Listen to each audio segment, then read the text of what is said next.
j'ai découvert ce pays, c'était pendant une période de Ramadan il y a quelques années. J'ai été séduit par l'endroit et depuis j'y suis revenu chaque année et j'ai décidé de m'y installer. Donc quand je suis en déplacement, etc., j'ai des concerts, je suis à Paris et quand je suis en off, c'est-à-dire que je suis vraiment en vacances, tout ça, j'ai pas de concert de prévu, je suis toujours à Marrakech. Je pense que tout le monde aimerait participer à ce festival-là.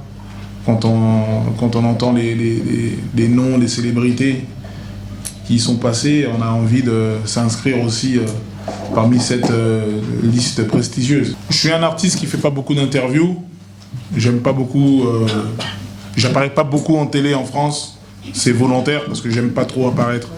Donc j'ai décidé de faire ce livre pour pas mal de questions, pas mal de gens qui se posaient des questions sur moi parce que voilà, je sais que je suis un personnage assez mystérieux. J'ai grandi en France, j'ai évolué en France, donc je chante en français, mais peut-être qu'un jour, qui sait, peut-être que je m'essaierai à l'anglais. J'ai eu pas mal de propositions pour des films que j'ai refusés, pas parce que c'était pas intéressant, mais parce que je me sentais pas prêt.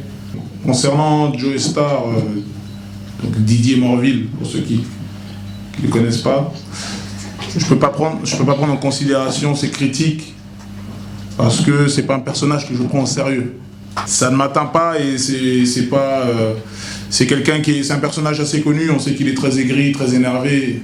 La musique, tu peux écouter un son qui te met en colère, qui te donne envie de rouler plus vite, qui te donne envie qui te rend triste, qui te fait pleurer.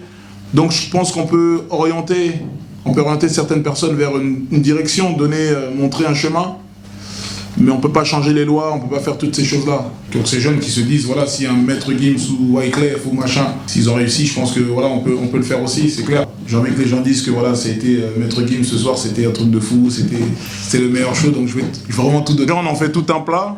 Les médias en ont fait tout un plat, il faut savoir que voilà, les médias ils sont pas là, malheureusement certains médias ne sont pas là pour t'élever. Il y a beaucoup de jaloux, il y a beaucoup de gens à qui ça ne plaît pas. Je suis toujours en tête des ventes, grâce à Dieu, etc., grâce aux gens qui me supportent depuis maintenant plus de 7 ans, donc ça fâche certaines personnes. Donc dès qu'il y a un petit truc comme ça, comme un grain de sable sur moi, des gens en font tout un plat. Mais moi, si je devais refaire le Stade de France, je le refais 10 000 fois, donc il n'y a pas de...